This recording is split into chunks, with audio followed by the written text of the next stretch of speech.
में शुरुआत इंट्रोडक्शन की बात करते हैं।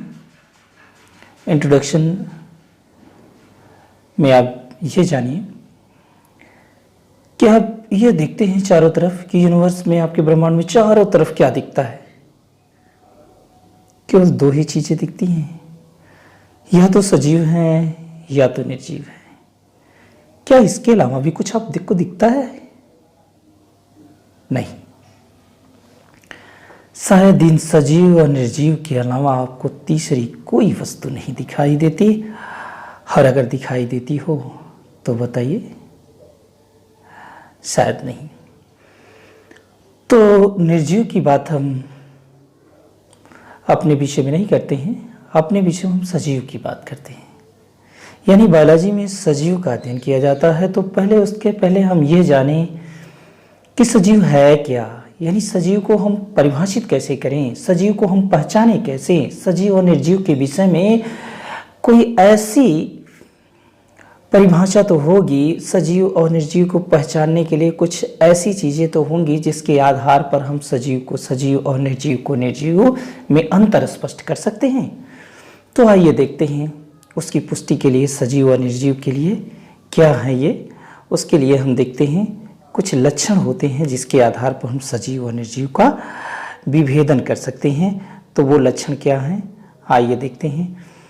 सजीव में श्वसन होता है। ये श्वसन क्या है? ये एक लक्षण है सजीवों का। तो श्वसन में बाह्य वातावरण से सभी जीवधारी जो सजीव हैं बाह्य वातावरण से ऑक्सीजन ग्रहण करते हैं और कार्बन डाइऑक्साइड निकालते हैं। ये सजीवों के लक्षण होते हैं, यानी श्वसन करते हैं। सजीव जो भी हैं श्वसन करते हैं। अब अगला है पोषण या पाचन, यानी जीवित रहने के लिए जो भी जीवधारी हैं, पोषण या पाचन के अंतर्गत ये कहा जाए जीवित रहने के लिए सभी जीवधारी भोज्य पदार्थ ग्रहण करते हैं। जो भोज्य पदार्थ ग्रहण करते हैं और वो भोज्य पदार्थ में मेटाबॉलिक एक्टिविटी होती है टूटने के लिए, और मेटाबॉलिक के अंतर्गत कैटाबॉलिक, एनाबॉलिक यानी उससे ऊर्जा उत्पन्न करना। भोजन से ऊर्जा जो मिलती है वही तो हमें शक्ति देती है, जीवधारियों को शक्ति देती है। तो वही एनर्जी यानी मेटाबॉलिक एक्टिविटी के फलस्वरूप ये पाचन में स्वांगीकरण, अवशोषण, ये इत्यादि क्रियाएं होती हैं पोषण के अंतर्गत। और ये कहा जाए कि ये तो जीवधारी को पोषण हुआ, और एक पोषण हम ये कहें जंतुओं का हुआ, और एक पोषण वनस्पतियों का होता है, जो सभी हरे पौधे प्रकाश संश्लेषण करते हैं और प्रकाश संश्लेषण के फलस्वरूप अपने भोजन स्वयं बना लेते हैं। तो प्रकाश संश्लेषण भी ये लक्षण है जीवधारियों का। अब आइए इसके बाद हम उत्सर्जन की बात करते हैं। उत्सर्जन क्या है?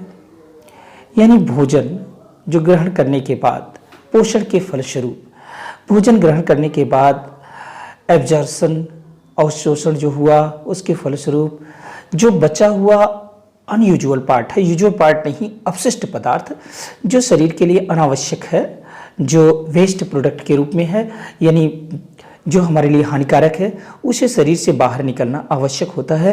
वो जो निकालने की क्रिया है ये उत्सर्जन कहलाती है। सभी जीवधारी उत्सर्जन करते हैं, यानी जो सजीव हैं, सजीवों में उत्सर्जन की ये क्रिया पाई जाती है। ये सजीवों का एक लक्षण है। अब आइए हम अगले लक्षण की बात करते हैं, वृद्धि। वृद्धि क्या है? यानी इसे कहा जाए ग्रोथ। वृद्धि जो होता है ये जीवधारियों में वृद्धि के फलस्वरूप, यानी ये कहा जाए भार या इनकी लंबाई में वृद्धि होती है। और वृद्धि क्या है? Cell division is result of growth, यानी कोशिका विभाजन ही वृद्धि का परिणाम होता है। कोशिका विभाजन हुआ, वृद्धि हुई। हर एक जीवधारी का ये लक्षण होता है कि वो वृद्धि करता है। और cell division result of growth, उसमें सेल का, कोशिका का विभाजन होता है। अब अगला लक्षण गमन। गमन या लोकोमोशन। हर एक जीवधारी अपने उद्देश्य की पूर्ति के लिए एक जगह से दूसरी जगह स्थान परिवर्तन करता है, इसे ही गमन कहते हैं। यानी गमन के अंतर्गत जीवधारी स्थान परिवर्तन करता है या गति करता है या अपने उद्देश्य की पूर्ति के लिए जो दूसरे स्थान तक गया, ये गति कहलाई और ये हुआ जीवधारी का एक लक्षण। अब आइए हम अगला देखते हैं जनन। जनन मीन्स ये कहा जाए सभी जीवधारी अपनी जाति को वातावरण में या प्रकृति में स्थिर बनाए रखने के लिए जो क्रियाएं करते हैं जनन कहलाता है या रिप्रोडक्शन कहलाता है। री मीन्स पुनः, प्रोडक्शन मीन्स उत्पादन या अपने जैसे ही उत्पन्न कर देना, अपने जैसे ही जीवधारी को उत्पन्न करना रिप्रोडक्शन कहलाता है। यानी रिप्रोडक्शन के फलस्वरूप सभी जीवधारी अपनी जैसे संतान उत्पन्न करने की क्षमता रखते हैं। अब आया अगला लक्षण, क्या है जीवधारियों का? उत्तेजनशीलता। ये उत्तेजनशीलता क्या है? यानी हमारे कहने का मतलब उत्तेजनशीलता हमारे बाह्य वातावरण के आसपास में जो उद्दीपन होता है हमारे शरीर के लिए, जीवधारियों के लिए, जो जीवधारियों के लिए उनमें सर्दी, गर्मी, बरसात, उत्तेजना, पीड़ा, कष्ट, यानी जो कुछ नर्वस सिस्टम, तंत्रिका ऊतक के द्वारा या उनकी संवेदनाएं जो भी है, पौधों में तो तंत्रिका ऊतक नहीं होती लेकिन संवेदनाएं जो भी हैं जैसे छुई मुई, और सभी पौधों में भी ये जो भी कुछ सेंसेशन हो रहा है ये उत्तेजनशीलता के अंतर्गत आता है। ये उत्तेजनशीलता उसके प्रोटोप्लाज्म जीवद्रव्य में भी हो सकता है, होता है। तो ये उत्तेजनशीलता भी एक लक्षण सजीवों के है। आइए जीवद्रव्य की बात करें। जीवद्रव्य, जीवद्रव्य जैसे नाम से ही है जीवों का द्रव्य। और जीव किससे बने होते हैं? इकाई उसकी कोशिका होती है। जो इकाई का द्रव्य है, जो सजीव बने हैं उसका जो द्रव्य है वो जीव द्रव्य कहलाता है। यानी ये कहा जाए कि इसे प्रोटोप्लाज्म कहते हैं कि प्रोटोप्लाज्म या जीव द्रव्य जीवन की भौतिक आधारशिला है। इसी से जीवन का निर्माण होता है। कहने का मतलब सजीव है यदि जीव द्रव्य है, जीव द्रव्य नहीं है तो सजीव नहीं है। तो जीवन जो है कोशिकाओं से बना है तो उसमें जो तरल पदार्थ है वो प्रोटोप्लाज्म या जीव द्रव्य कहलाता है और जीव द्रव्य ही जीवन का भौतिक आधारशिला है। तो आइए हम देखते हैं आगे। यानी ये सब जो है और उसके बाद जीवों के आकार एवं आकृति भी निश्चित ही होता है। ये कहा जाए इन्हीं सब लक्षणों के आधार पर हम सजीव को परिभाषित कर सकते हैं। इत्यादि लक्षण जिसमें पाए जाते हैं वो सजीव के लक्षण होते हैं। अब आपको पता चल गया सजीव और निर्जीव क्या है। अब आप देखते हैं कि यदि सजीव तो आप जान गए, अब हम सजीवों का ही जो अध्ययन होता है वही बायोलॉजी कहलाता है। यानी स्टडी ऑफ लिविंग बीइंग, यानी सजीवों का ही अध्ययन बायोलॉजी कहलाता है। अब आपके सामने एक नया शब्द निकल के आया, बायोलॉजी, यानी जीव विज्ञान। यही हम अध्ययन करेंगे, जीव विज्ञान। लेकिन अब ये जानिए कि जीव विज्ञान शब्द सबसे पहले किसने दिया? जीव विज्ञान शब्द जो सबसे पहले देने वाले वैज्ञानिक थे उनका नाम था लामार्क एवं ट्रेवेरेंस। ये क्वेश्चन खूब पूछा जाता है, टीजीटी पीजीटी से लेकर नीट पीएमटी के एग्जाम में भी ये पूछा गया है, कई बार पूछा जाता है कि यानी जीव विज्ञान शब्द सबसे पहले किसने दिया था? तो लामार्क एवं ट्रेवेरेंस नामक वैज्ञानिक ने दिया था सबसे पहले जीव विज्ञान शब्द। अब हम बात आगे करते हैं कि जीव विज्ञान है क्या। आप तो जान लिए ना कि जीव का अध्ययन ही जीव विज्ञान है। तो जीव विज्ञान का अध्ययन जो कहा जाए कि विज्ञान की वह शाखा जिसमें सजीवों की संरचना, विकास, वृद्धि और उसकी कार्यकी का अध्ययन किया जाता है। यानी जीव की उसकी संरचना कैसी है, वो विकास कैसे किया, उसमें डेवलपमेंट वृद्धि कैसे हुई और उसकी फिजियोलॉजी का अध्ययन जो किया जाता है वो जो है जीव विज्ञान के अंतर्गत होता है।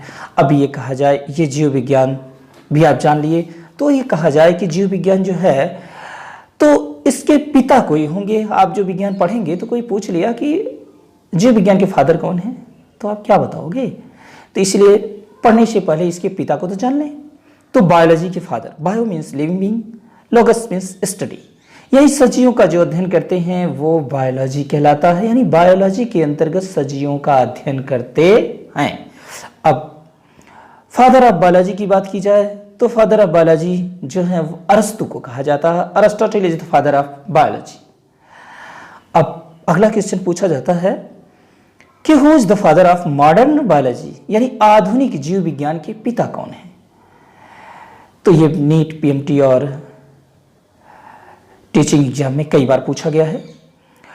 तो मॉडर्न आधुनिक जीव विज्ञान के पिता कार्ल वान लिनियस को कहा जाता है। कार्ल लिनियस जो हैं ये आधुनिक जीव विज्ञान के पिता हैं। ये आधुनिक जीव विज्ञान के पिता कौन हैं? Karl Linnaeus. तो कार्ल लिनियस आधुनिक जीव विज्ञान के पिता हैं, ये आपने देखा। और अब आपको आगे चलें। अब जीव विज्ञान की कहा जाए कि दो शाखाएं हो जाती हैं। जीव विज्ञान की दो शाखाएं कौन कौन सी? अब आप सजीव जब जान चुके हैं कि सजीव और निर्जीव के अंतर आपको समझ में आ गया, तो अब ये कहा जाए कि जीव विज्ञान की दो शाखाएं वो कौन सी हैं? तो एक जंतु विज्ञान, दूसरा वनस्पति विज्ञान। जंतु विज्ञान मीन्स जूलॉजी और वनस्पति विज्ञान यानी बॉटनी। तो जू मीन्स एनिमल, जू मीन्स चिड़ियाघर होता है, तो जू मीन्स एनिमल और लोगोस मीन्स स्टडी, यानी जहां जंतुओं का अध्ययन किया जाता है वो जूलॉजी कहलाता है, यानी जूलॉजी के अंतर्गत जंतुओं का अध्ययन किया जाता है। और अगला है, यानी ये जूलॉजी के अंतर्गत जंतु का अध्ययन किया जाता है। और अगला है बॉटनी। बॉटनी मीन्स हर्ब्स या चारा या जुगाली करना या चरना, ये होता है बॉटनी। और लोगस मीन्स अध्ययन, यानी जहां वनस्पतियों का अध्ययन किया जाता है, यानी ये कहा जाए बॉटनी के अंतर्गत हर्ब्स यानी वनस्पतियों का अध्ययन किया जाता है, वो बॉटनी कहलाएगी, यानी बॉटनी के अंतर्गत वनस्पति का अध्ययन किया जाता है। तो आइए, जूलॉजी और बॉटनी जो दो शाखाएं बायोलॉजी की हो गई, जीव विज्ञान की दो शाखाएं जंतु विज्ञान और वनस्पति विज्ञान। तो अब जंतु विज्ञान की जो शाखा है उसके पिता कौन है? तो उसके पिता वही हैं जो जीव विज्ञान के हैं, यानी फादर ऑफ जूलॉजी अरस्तु को ही कहा जाता है। अरस्तु is the father of zoology and अरस्तु is the father of also biology. और फिर ये कहा जाए कि अब बॉटनी के पिता की बात की जाए तो फादर ऑफ बॉटनी, तो फादर ऑफ बॉटनी अरस्तु के ही शिष्य हैं जिनका नाम है Theophrastus. Father of botany Theophrastus, यानी बॉटनी के पिता जो हैं थियोफ्रेस्टस हैं। थियोफ्रेस्टस को बॉटनी का पितामह कहा जाता है, पिता कहा जाता है। लेकिन क्वेश्चन और भी पूछा जाता है कि आधुनिक वनस्पति शास्त्र के पिता कौन है? Who is the father of modern botany? तो आधुनिक वनस्पति शास्त्र के पिता जो हैं वो हैं बेहिन को आधुनिक वनस्पति शास्त्र के पिता कहा जाता है। तो आपको ये कन्फर्म हुआ आज शुरुआती क्लास में कि आपने ये देखा कि सजीव और निर्जीव की परिभाषा, सजीव निर्जीव क्या है, आप उनके लक्षणों को विषय में जाना। फिर आपने किसने जीव विज्ञान शब्द सबसे पहले दिया वो देखा, और जीव विज्ञान की कितनी शाखाएं होती हैं वो देखें। और father of biology, father of modern biology, और फादर ऑफ जूलॉजी, और फादर ऑफ बॉटनी, और फादर ऑफ मॉडर्न बॉटनी, ये सब क्वेश्चन आपने देखा, आपको ये क्लियर हुआ। और फिर अब मिलते हैं अगले चैप्टर में। ओके, धन्यवाद तब तक।